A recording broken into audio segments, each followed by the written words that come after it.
Your task is not to seek for love, but to seek for and find all the barriers you have built against it. Those words come from the 13th century Islamic poet, philosopher, and scholar Rumi, and they pack a lot of challenge, but also a lot of wisdom for us to ponder.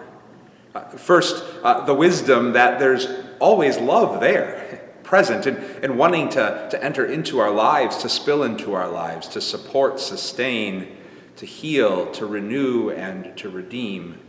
But also a quote that packs this wisdom that we often become very good at building barriers that keep that love at bay. At a very high level, and I'm oversimplifying here, but this is sort of the basis behind something like cognitive behavioral therapy, which understands, again, at a high level and oversimplifying, that there is wholeness there, but it's oftentimes the way we think or respond to life, our muscle memory, that builds these barriers to that wholeness. And then if you can do some work of breaking down those barriers, changing the way you think, you can allow some of that wholeness and healing in new ways. I know that one of the barriers I'm really good at building that keeps that love at bay is the barrier of my own stubborn pride and ego.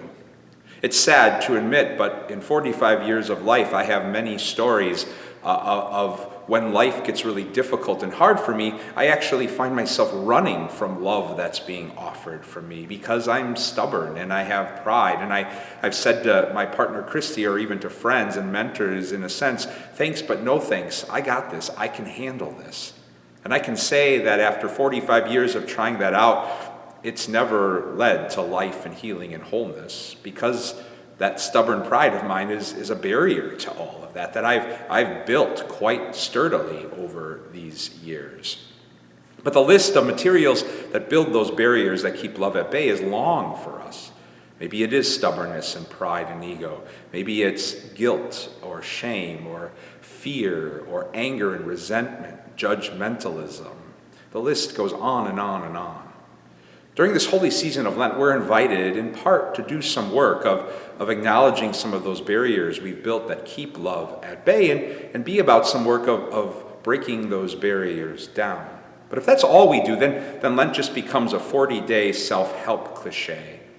There's another side of Lent too, which is this story that we're pulled into and invited into of divine love, and it's longing to spill into and break down those barriers that we have built.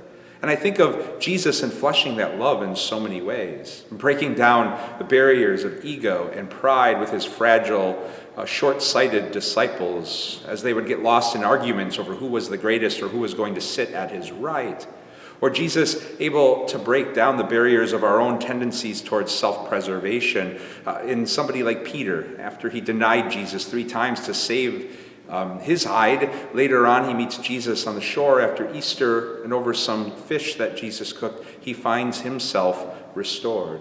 Or I think of Jesus breaking down the barrier of hate and intolerance on the cross by offering forgiveness to those who spit on him and jeered at him. Father, forgive them, for they know not what they do. And of course, Lent tells the story of love's willingness to spill into and shatter the barrier of even death by entering into it and filling it with life beyond imagining.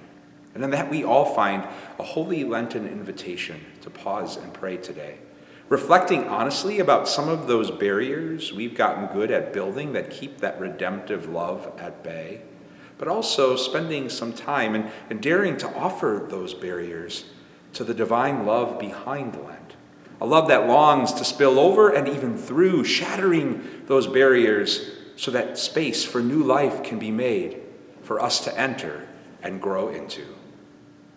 Lenten peace and blessings to you all.